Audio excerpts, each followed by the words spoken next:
All right, we have a packed show for you guys today. We have beef from San Diego that needs to get talked about. We have penalty reports. We have driver news. We have power rankings. We have silly season rumors to talk about. And we have a video game that just got announced. So let's go ahead and get into it.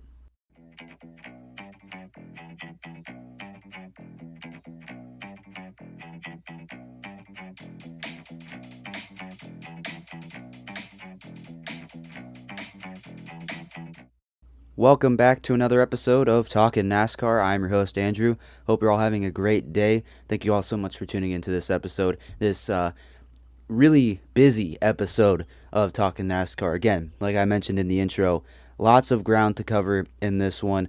And we got to go ahead and start from even things that emerged before the San Diego race weekend. So without further ado, we have to go ahead and jump straight into it.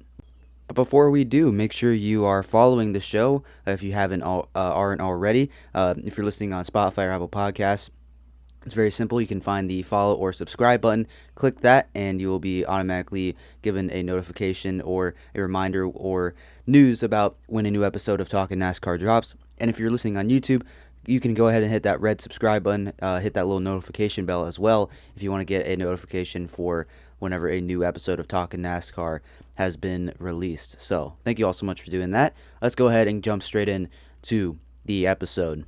So starting out with some news from last Thursday, NASCAR 26 and its cover were unveiled on Thursday night in San Diego. Kyle Larson is the new cover driver that will be on this year's cover for NASCAR 26.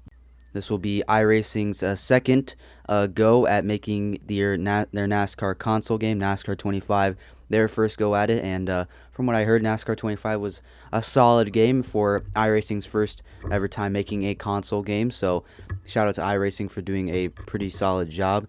But we'll have to wait and see how NASCAR 26 is. But I did see that they did confirm that burnouts are in the game, which was a very basic feature that was not included in NASCAR 25, so that's good that iRacing is taking some steps to include some things. We don't know a lot about NASCAR 26 other than what the cover looks like, and the release month, not the release date, the release month. It will be coming in I think in October this year. Sorry, I got that mixed up. It was actually September this time around. It was October last season. This year it will be in September. As for the cover itself, I think it's pretty solid. It's a pretty solid cover for Kyle Larson being on the cover this year. I mean, it obviously has some similar elements from last year with, obviously having Kyle Larson and his kind of headshot on the cover and being like the main focus. But they also have his championship car in there as well. In that number 5 car, and it's a little bit of a different take from last year where it was William Byron, Ryan Blaney, and Christopher Bell all at Daytona coming across the start-finish line. This year it's Kyle Larson doing a burnout, and it's actually Larson inside the car, so that's definitely a different take on it. So I do like it, though. I really do like the cover. I think it looks nice. Does encapsulate what it is. It's a racing game overall, so I do like it. Definitely not, again, it's a little bit different from NASCAR 26, but again, it's simple, I think, and it's basic, and there's nothing wrong with that, in my opinion. Got a nice little smoke effect on there. I would like that there maybe was a little bit of a different style, like what NASCAR 25 had. I did like kind of the structure that it had there. This one feels a little bit more open-ended, but it's still not a bad cover at all. Now we got to move on over to talk about the Craftsman Truck Series and O'Reilly Auto Parts Series finishes from San Diego. Starting with the Truck Series, Lane Riggs picks up another win for him. I believe his 4th win on the season. Almost had 4 in a row, but unfortunately had a DNF had a 4th place finish in Michigan. I don't know why I thought DNF. But anyways, 4th win on the season for Lane Riggs. 3rd in the last 4 races.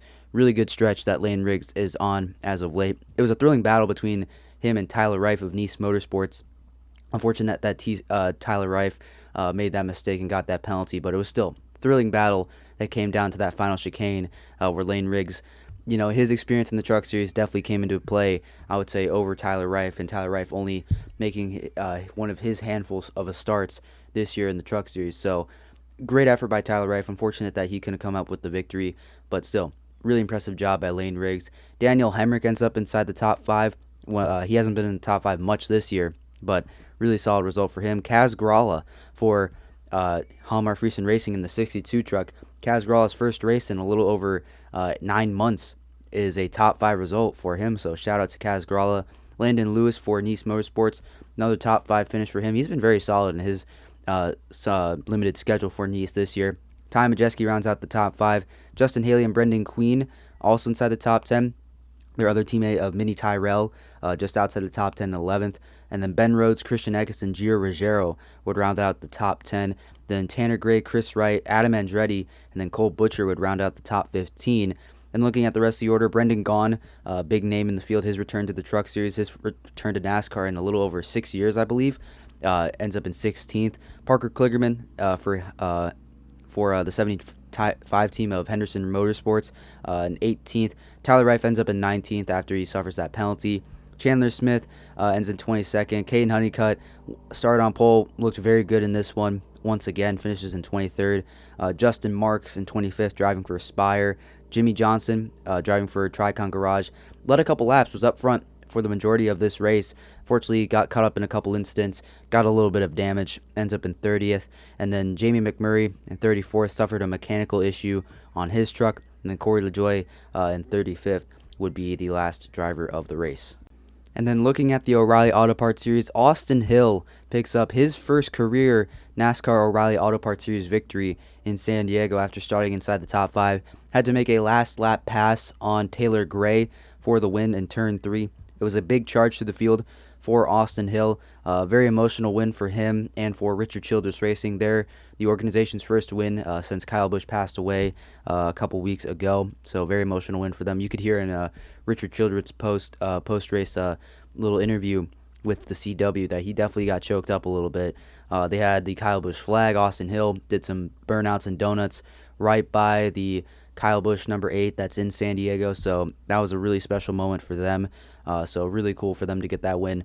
Taylor Gray ends up in second place. Sheldon Creed in third. Carson Kvapil ran the fastest lap. He ends up in fourth. And then Sammy Smith round out the top 5.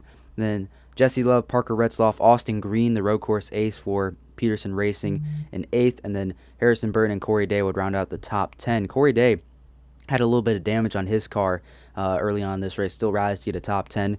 Then Ryan Sieg, Brandon Jones, Blaine Perkins, Andrew Patterson for Jordan Anderson Racing in the 14th place. And then Jeremy Clements in 15th. Preston Pardo also in the field for his father's team in 18th. Brad Perez driving for Joey Gase's team ends up in 19th. Raja Karuth ends in 22nd. Was not a good race for him. Jesse Iwuju, the active military member in the NASCAR community, hasn't raced in a while, driving for DGM Motorsports in a partnership between Jesse Iwuju's team and DGM, Mario Gosselin's team. He ends up in 25th, so really cool moment for Jesse Iwuju, who has actually worked on Naval Base Coronado, so really cool moment for that team. Brent Cruz was looking like he maybe get his first career win. Started on pole, ends up in 31st. Justin Allgaier in 32nd as well. Sam Mayer, Anthony Alfredo, William Sawalch, all were caught up in a ginormous crash entering turn 1. A big hit for Sam Mayer. Luckily, he was okay. He was very upset after the race about that incident. And then Anthony Alfredo, glad he was okay as well. He had a very large hit into the outside wall. Actually had to be taken off in a stretcher in an ambulance to the infield care center. Did lose a little bit of a feeling in his leg, I do believe, but was still able to get checked and released from the infield care center. So seems like Anthony Alfredo is okay. We haven't gotten any further updates on him as of Wednesday, so glad to hear that Anthony Alfredo is okay. But there you go. Those are your recaps from this weekend's Craftsman Truck Series and NASCAR O'Reilly Auto Parts Series races from San Diego.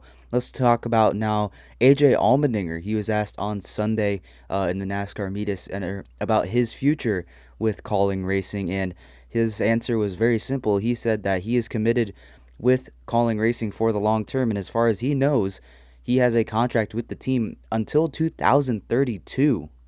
AJ also pointed to Chris Rice and told reporters to ask him about AJ's contract status, and Chris Rice answered in similar ways and had similar things to say.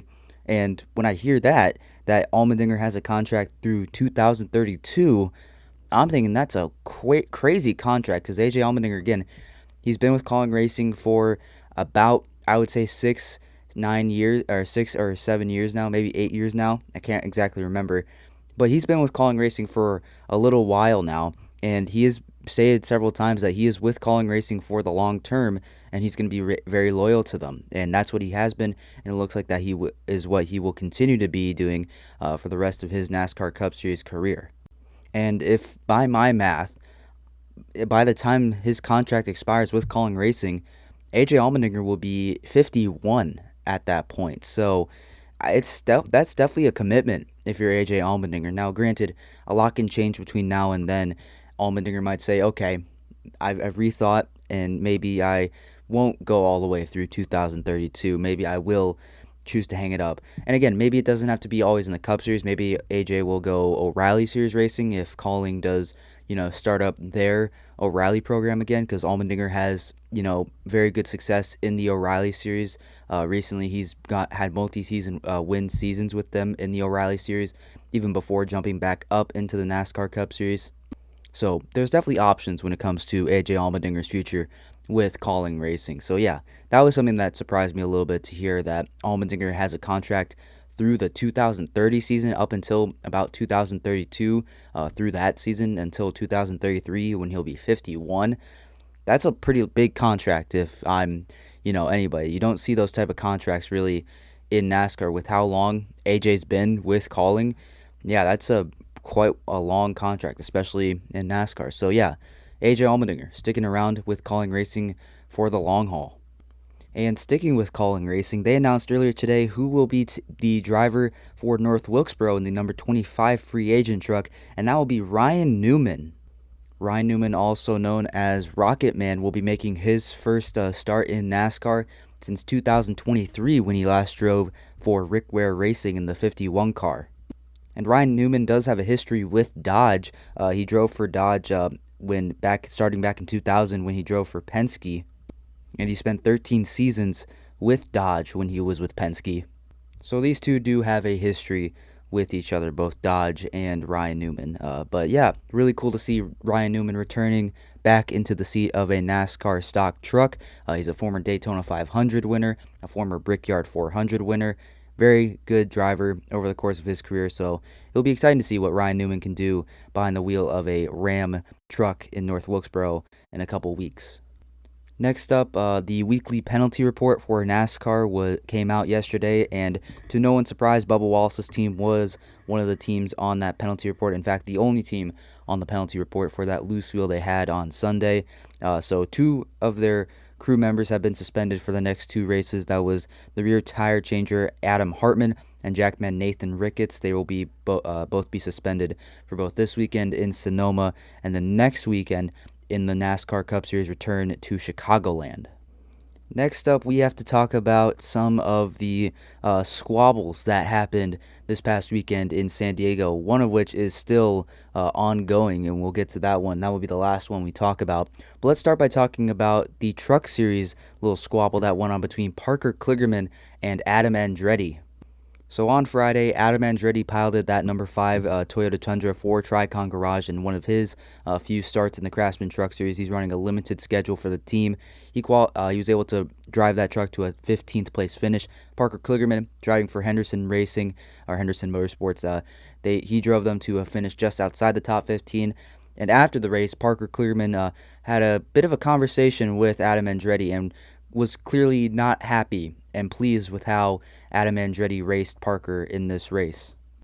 And after the race and that little discussion, Parker Kligerman talked to frontstretch.com, and he was asked why he talked to Adam Andretti and what it was about, and he said that, he was unhappy that Adam Andretti, raced Parker very aggressively and apparently shoved very aggressively Parker Kligerman into the wall and just doored him into the wall very aggressively and hit him a bunch of times and was being very rough and not what you would normally see out of a Craftsman Truck Series driver, especially for Adam Andretti, who is a experienced racer overall. He's raced in several series over his career. He's raced in stadium trucks. He's raced in road racing. So this is a very familiar background for him, for Adam Andretti, who, again, very experienced racer, has much more experience than Parker Kligerman, and yet Adam Andretti was the one that was dishing out the blows and the door slams in this race.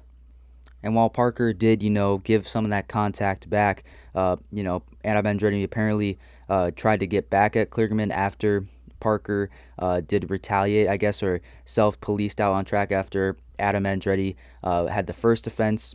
Parker got dive bombed by Adam Andretti, then Parker gave it back to him, and then Adam Andretti spun himself into the wall trying to get back at Parker Kligerman, and that's when Adam Andretti finally lost it and apparently shoved Parker Kligerman aggressively into the wall.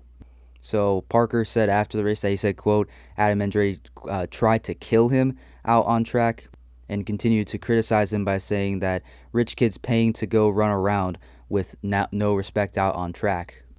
And again, it's not like Adam Andretti is a kid anymore. He's not like guys like a Conrad Jones or a Carson Hocevar. Adam Andretti's in his 40s, he's almost 50 years old at this point. So, again, Adam Andretti, no spring chicken and no rookie when it comes to racing. Yes, sure, it's his, technical rookie season in the NASCAR Craftsman Truck Series. But yeah, I don't think that gives him much of an excuse to be driving so aggressively when, guys like Parker are going to be very experienced and, are going to drive, not as aggressively. Like, I've seen Parker Kligerman race in the O'Reilly Series before, and it's not like Parker Kligerman's a perfect driver. I've seen plenty of times that Parker's willing to get a little physical with guys to try to make a pass when it's, tougher to pass a guy. But after looking at some of the footage of these incidents out on track, I don't think this was mere, aggression and, physical driving. This was more like, this was pushing the limit on it for sure. And I do understand Parker's frustration. So in this scenario, I am going to side with Parker Kligerman. Not saying that Adam Andretti or Parker are not the perfect driver in this case. They certainly aren't. But, Parker's definitely the guy with more experience and deserves a little bit more respect. Meanwhile, Adam Andretti is only in his, 7th or 8th start in the Craftsman Truck Series. It's not that many at this point. So I don't think this gives him the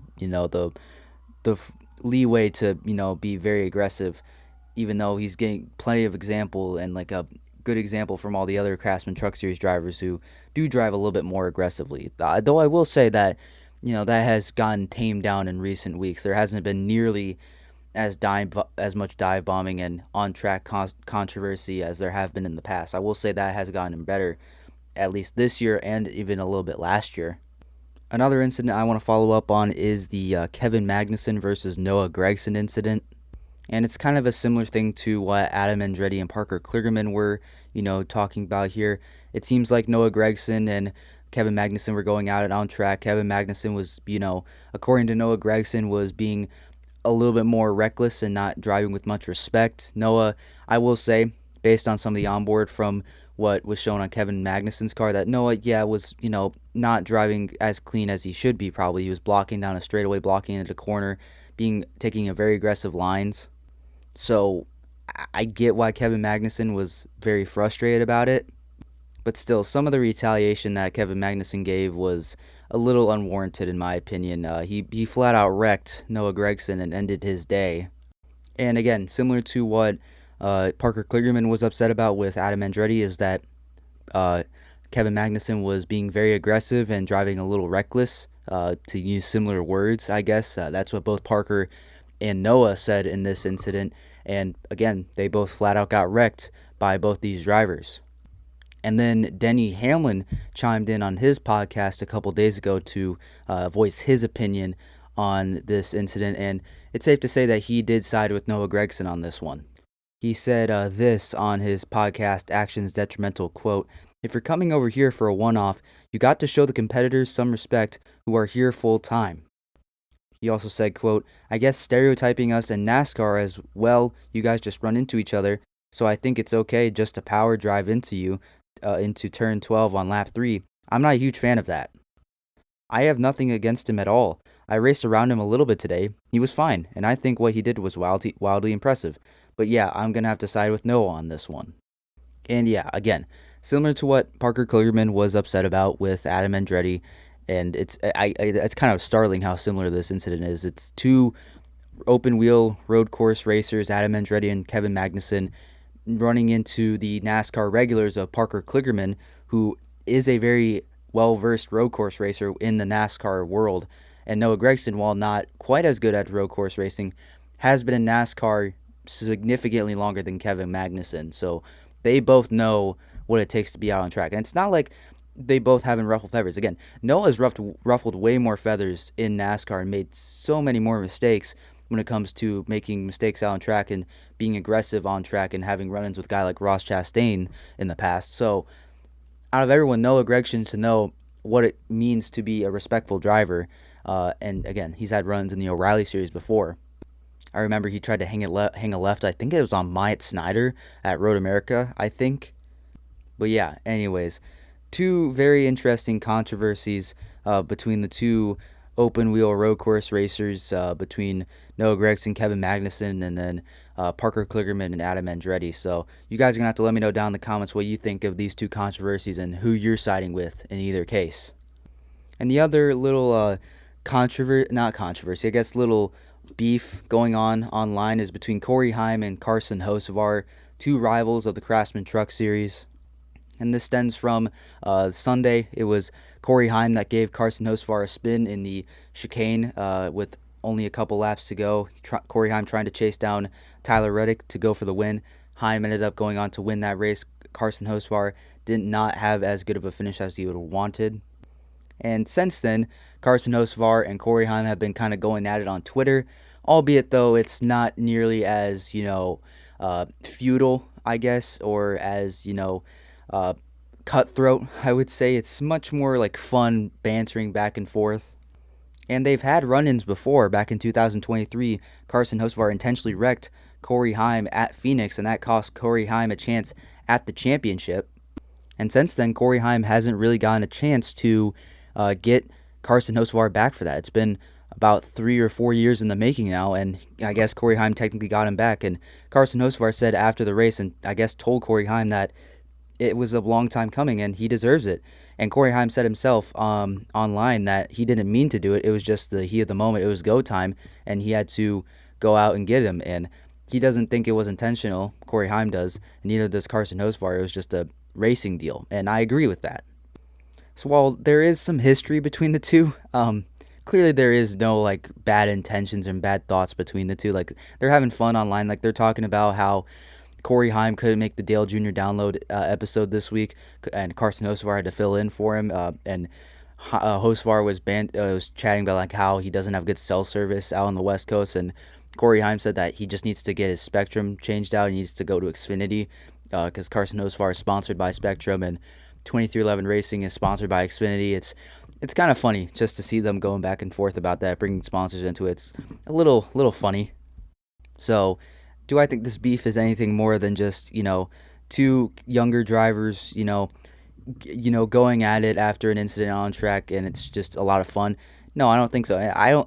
I clearly don't see, at least yet so far, any like malicious thoughts or malicious like calling out of each other in any way. So I really don't think it's that big of a deal at all. So yeah, it's kind of fun to see these two go at it, and I doubt this is the last time because these two are going to be running side by side for each other for a long time. Hocevar and Heim are both going to be full time next year. Heim finally getting his promotion.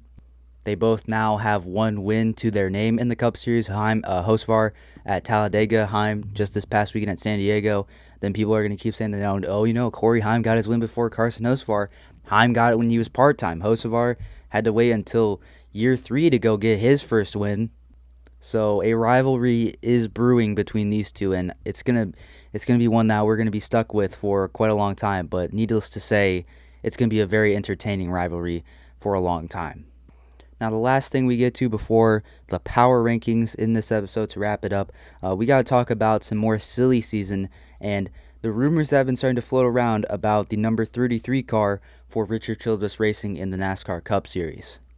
And this all sparked and became a thing after Jordan Bianchi, the athletics insider for NASCAR, pointed out 3 drivers to keep an eye out for this opening in RCR's team. And the 3 of them are Austin Hill, Noah Gragson, and Sammy Smith. Those are the 3 guys that Bianchi pointed to. And so let's go ahead and break each of them down, starting with Austin Hill, which I think is very interesting to talk about now after San Diego. This little rumor started before San Diego, almost a week ago now, last Thursday. But Austin Hill, he's a full-time driver in the O'Reilly Series for Richard Childress Racing. He is going to be the substitute driver in that 33 car for the rest of this 2026 NASCAR Cup Series season. And Austin Hill hasn't done anything special. He's had a couple, decent starting positions here and there. He's had a couple solid runs. He had a decent weekend in Pocono last week for RCR in the 33. And then this weekend at San Diego, had a top 10 starting position. Really good start. Like, I think it's the best that I've seen from, that team overall, like even with Kyle Busch in the A car, and one of the best runs we've seen all year. I mean, Austin Hill was up inside the top 5, and on that restart when he got wrecked out, he was on the front row with Connor Zilic and was, showing some pretty good speed. And then, of course, Austin Hill, missed the turn into turn 1, overdrove it, and made a mistake and caused a big wreck that took out Zilic, SVG, and himself. But still, I thought that race overall, I was thinking it midway through that race and seeing Austin Hill up inside the top 10, this could be an opportunity for Hill to make a statement to RCR and say, hey, I just won the O'Reilly Series race yesterday. It took a while to me to get up to the front, but I got there in the end and won the race. Now here in the Cup Series, I'm able to compete with SVG and Connor Zilic on this brand new circuit. You should put me in that car. I was really thinking that this was going to be a humongous statement race for Austin Hill, and then he goes he wrecks in that 33 car and causes a pretty big wreck. It takes out the top 3 contenders in that one. So, mixed messages there from this one. 2 different signs and 2 different trains of thought. Yeah, he looked solid, but then he made a classic Austin Hill mistake, a guy that has not very much Cup Series experience. That's that kind of mistake. So that's Austin Hill. Next up, Noah Gragson, and I've talked about him a little bit. And while Noah Gragson, hasn't had the Cup Series success, Noah Gragson, he's obviously been in the Cup Series for a couple years now. He spent 2023, his rookie season, with Richard Petty's teams, not yet owned by Jimmy Johnson, GMS Racing, Petty GMS, in the 42. Disastrous rookie season for him. It ended early after he was suspended. Got a second chance with Stewart-Haas Racing in 2024. Looked good in the 10 car. That team ended up, selling its assets completely. Noah goes over to the 4 team in front row. Did not have a good season last year. And then this year, it's been way worse for Noah. Now, I will give Noah credit. He's been, doing his best, and he had a good run going at Michigan a couple weeks ago, and I was very impressed with Noah, and I thought that maybe that could be a turning point in Noah's season. But yeah, since then, it's not been anywhere near there. We just talked about his little scuffle out on track with Kevin Magnussen at San Diego. So it's not been good for Noah Gragson. But the thing that, will really attract RCR to Noah Gragson is his relationship with sponsors.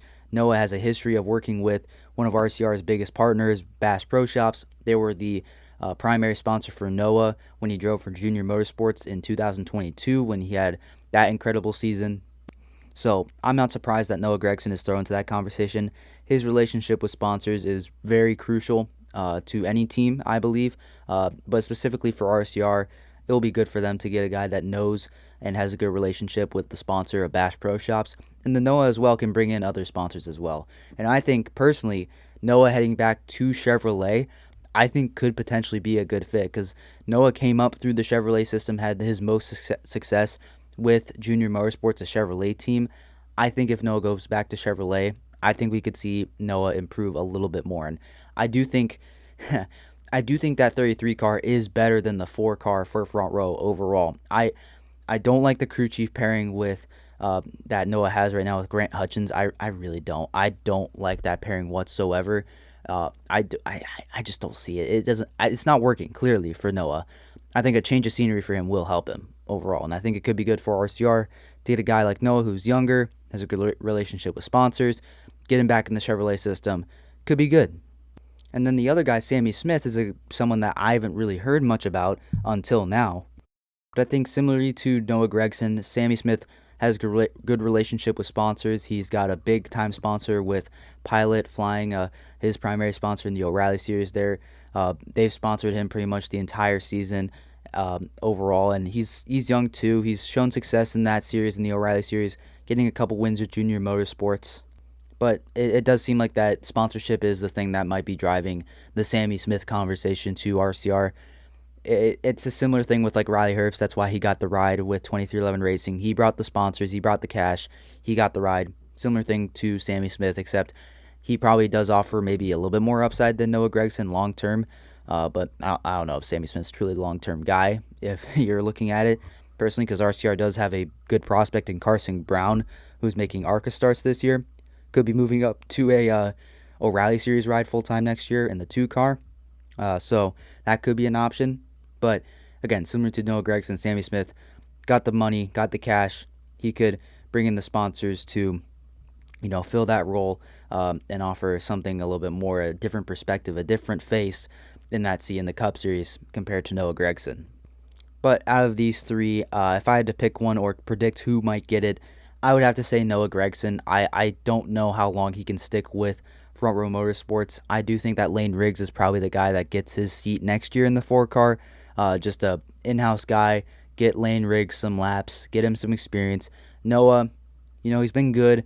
Not exactly the guy that I thought he would be with Front Row. I thought he would be a guy there long term, but it seems like it didn't really work out, which is okay. I still like Noah. Again, good relationship with sponsors. He has experience in the next-gen car. Maybe more of a bridge guy for RCR to keep that seat warm for Carson Brown potentially. So I think Noah Gragson is at least my pick, and he's my prediction to get the 33 car next season for Richard Childress Racing. But now it's time to move on to the final segment of today's show, my NASCAR Cup Series Power Rankings. San Diego was an interesting week, but let's see where the top 10 in the NASCAR Cup Series stand heading into Sonoma. Starting out with a couple honorable mentions. First, I got Corey Heim, obviously the most recent winner in San Diego. I haven't had a theme of putting the recent winning driver in the top 10, but I'm not going to do that for Corey Heim. He is a part-time guy. I'm going to keep the power rankings exclusive to full-time drivers in the Cup Series, but got to shout out Corey Heim for getting that win in San Diego. The other guy, one of them is Zane Smith, had a very good weekend in San Diego, had some really good speed under the hood of that Ford, was inside the top 10 and top 15 most of the day, ends up getting a 4th place finish. I think if not for having an alternate pit strategy, Zane Smith could have easily contended for the win, but a top 5 result, very good result for him after 2 really rough weeks in Michigan and Pocono. And then the other guy is Daniel Suarez for Aspire Motorsports. Had another really good, consistent week. Recently, it's just been consistency from Daniel Suarez. Since that win, he's been getting top 20 finishes. He had a 6th at Michigan, and then back-to-back top 15s, actually 13th place finishes in both Pocono and San Diego. He's still holding on to a chase spot, but it's just not quite, good enough to get into the top 10. That all being said, Daniel Suarez has been very, very solid, so he's an honorable mention this week. But starting out the top 10, I have Bubba Wallace back inside the top 10. The first time in a couple weeks, all the way back, I believe, possibly since Dover, after the All-Star race. So it's been a while for Bubba Wallace inside my top 10, but 2 top 5 finishes, 2 second place finishes two top 5s, 1 3rd in Michigan, and then a 2nd place here in San Diego in the last 3 weeks after a really rough stretch for Bubba Wallace. So I'm liking the speed he's showing. It'll be interesting to see how he does at Sonoma, but another really solid week in in San Diego. After he had a penalty early, it looked like his race was over, but still, that 23 team was able to grind out a 2nd place finish. Very good job from Bubba Wallace. I have him inside my top 10. How long will he stay there? We'll have to wait and see. At number 8, I have Carson Hocevar, his first time back being in the power rankings since Michigan. Carson Hocevar had really good speed in San Diego. Again, got hit by Corey Heim in the chicane, sent him back a couple of spots, ends up not being able to get a solid finish that he probably deserved on the day. But the speed was there for Carson Hocevar, and it would have been probably his 3rd top 10 in 4 weeks. So Carson Hocevar has been very, very solid as of late. We'll have to wait and see how he does at Sonoma, but if he can keep this up on road courses, he's going to be inside the top 10 a lot more. At number 8, I have Chase Briscoe, dropping 3 spots from last week when he was up at number 5. And yeah, I just was not impressed with what Chase Briscoe showed at San Diego. And it's not like he had a bad week, and it's been a good stretch of races for Chase Briscoe. 3rd at Nashville, 10th at Michigan, and then 12th at Pocono. Very, very solid, and it looks like he had some good speed at Pocono last week. It's just that a lot of the other guys ahead of him just had better weeks, and I feel like they deserve to move up one spot heading into Sonoma. Now, Chase Briscoe can easily gain back some of those 5 spots after Sonoma, and it's a good couple of tracks coming up for him. It's another 1.5 miles with Chicagoland after that, and JGR has been very good. Overall, Toyota has been, as a manufacturer, been very good on 1.5 miles. So I think Chase Briscoe will make up those spots in short order. It's not to say that he had a bad week again. It's just the guys ahead of him had better weeks, I guess. So Chase Briscoe at 8. At number 7, moving up 2 spots from last weekend in Pocono, I have Chris Buescher. 3 straight top 10s for Chris Buescher. Extremely consistent from what we've been seeing. He just got a new extension with RFK Racing. The vibes are good for Chris Buescher in this 17 team. He looked good at San Diego once again. We're heading to another road course of Sonoma. We'll see if he'll be able to contend with SVG and the other road course aces in the Cup Series. But still, Chris Buescher, very, very solid. I'm liking what he's been doing these last couple weeks. Even after 2 really rough weekends in both Charlotte and Nashville, he's bounced back quite well. So I got Chris Buescher at 7. At number 6, I have Ty Gibbs sticking in the same spot. And Ty Gibbs, he had an interesting weekend in San Diego. He didn't quite have a great finish, finished 15th. It's not bad, again. But I'm having him hold serve here is because he got a lot of damage. He was involved in that crash with SVG, Connor Zilic, and Austin Hill on that restart. And yet he was able to continue and was able to finish in the top 15. So not a bad result for Ty Gibbs at all. He was even up there inside the top 10, competing for a top 5 position. So Gibbs, even though he had a lot of damage, he was still able to do pretty well. So I'm going to give that to Ty Gibbs. I'm giving him a lot of credit for that. So it has been a little bit up and down for Ty Gibbs as of late. San Diego, again, 15th, top 10 at Pocono last week. Michigan, not so great, got caught up in a wreck, but had good speed once again. Nashville, just outside the top 10. Then Charlotte, inside the top 10 once again. So a little rocky for Ty Gibbs overall, but still showed good speed at San Diego. Got caught up in a crash, wasn't his fault. But you're heading to another road course where he's had success at in his career, in the O'Reilly Series specifically. We'll see if he can emulate that in Sonoma next week. At 5, moving down 2 spots, I've got Chase Elliott. Once again, these past 2 weeks have been interesting for Chase Elliott. Pocono, he had good speed, didn't quite get the finish that he deserved. San Diego, I think, is the complete opposite story. Did not have the speed in that car whatsoever, and yet was able to get a finish that was way better than he deserved. So yeah, I don't know how to feel about that, but I think that just speaks to this number 9 team and their resilience. And yeah, 12th place, 11th place, Michigan, kind of a tough day for him, even though he was running up inside the top 5, got wrecked himself, I guess. It's a tough track. It wasn't his fault necessarily. And then a top 10 at Nashville, even though he didn't, again, have the best car out on track that night. So Chase Elliott's been able to grind out these good finishes. The speed hasn't been amazing, but he's still able to get the good finishes. So that speaks to something, I guess. So while he didn't have a great day, still keeping him in the top 5. He's shown resiliency, that entire team has. Just the guys in front of him have had better races, especially this past weekend in San Diego. So I got Chase Elliott at 5. Now moving up to number 4, up 3 spots from last weekend in Pocono. One of the big risers in today's power rankings. We got Ryan Blaney. And before I talk to you about anything else, the last 5 finishes for Ryan Blaney, a big reason why that he's moving up, all in the top 10. 5 consecutive top 10s. Really incredible stuff. Really consistent stuff we're seeing from Ryan Blaney. But this past weekend in San Diego, got another top 10, obviously. He won a stage as well, showed some really good pace in San Diego. And again, Blaney's not a road course racer, and yet still showed some competitive spirit with that 12 team. Looked like he might be the leading forward. Zane Smith ended up taking that role from him. Blaney was impressive, and he has been for the last couple weeks. Again, 5 straight top 10s. Pretty good. He's currently sitting in 3rd in points at the current moment. Blaney's been the best forward all season long. He's been one of the best teams. That entire 12 team has been one of the best teams in the series so far this year. So I got Blaney at number 4. At number 3, I do have Kyle Larson. Larson is moving up 1 spot from last weekend in Pocono.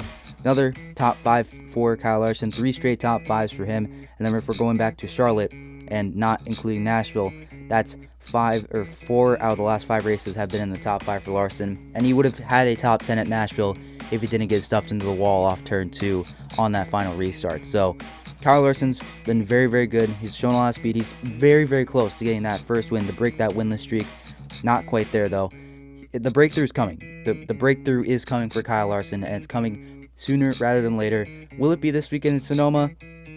Most likely not, because Shane Van Gisbergen is still out on track. But Larson's still been very, very good. I'm expecting probably another top 10, top 5 run from Larson this weekend at Sonoma. He's a past winner there. So don't forget that. I still got Larson at number 3, moving up 1 spot. At number 2, moving down 1 spot, I have Denny Hamlin. And it's not like that, I expected anything else to happen from Denny Hamlin. I fully expected that Hamlin was not going to have a good day as the guy at number 1, who you probably can all guess by now. Hamlin had a top 15, though, which, again, Hamlin is not a road course racer. This is a tough stretch for Hamlin, especially when it comes to making up points on Tyler Reddick. But still, given that, he's only 8 points behind Tyler Reddick. He is really eating into that gap. And I think, this gap will stay pretty much the same after Sonoma. With how Hamlin's been running recently on road courses, at least this season, he's able to muster up top 15 finishes. It's not too bad. It's just not quite to the level of Tyler Reddick. But even before that, 4 straight top 5s, 3 straight wins. Hamlin's been on fire as of late. I mean, these 2 weeks in Sonoma and San Diego are tough for him, but I expect that he will instantly turn it around at Chicagoland. So I have Hamlin at 2, but he probably, without these 2 road courses, would still be the number 1 driver in the Cup Series. But back in number 1, it is Tyler Reddick. Even though he didn't get, the best finish at San Diego, he definitely showed a lot of pace. He was up inside the top 5, leading the race at one point, battling with Corey Heim, blows a tire late, unfortunately, but is able to, unfortunately, get a top 25th place finish. But before that, he had, out of these last 5 races, all have been inside the top 10, 2 top 5s in those last 5 races. Michigan would have been another great run, but unfortunately got caught up in a wreck. And even though Hamlin is eating into those points really, really quickly, he's still doing very, very well. Sonoma's another road course. He's very good on road courses. I imagine that gap will stretch out a little bit more, not by much, but I think that gap will stretch out a little bit more. And again, would have had a good finish at San Diego had that tire not blown. So Reddick showed good speed. He's back in number 1. How long will that last? My money's on 1 more week in Sonoma, and then he'll quickly fall out of that top at number 1 spot because Denny Hamlin still exists. But there you go. That's my top 10 after San Diego. Once again, it's Tyler Reddick at 1, Denny Hamlin at 2, Kyle Larson at 3, Ryan Blaney at 4, Chase Elliott at 5, Ty Gibbs at 6, Chris Buescher in 7, 8 Chase Briscoe, 9 Carson Hocevar, 10 Bubba Wallace, and the honorable mentions being Daniel Suarez, Corey Heim, and Zane Smith.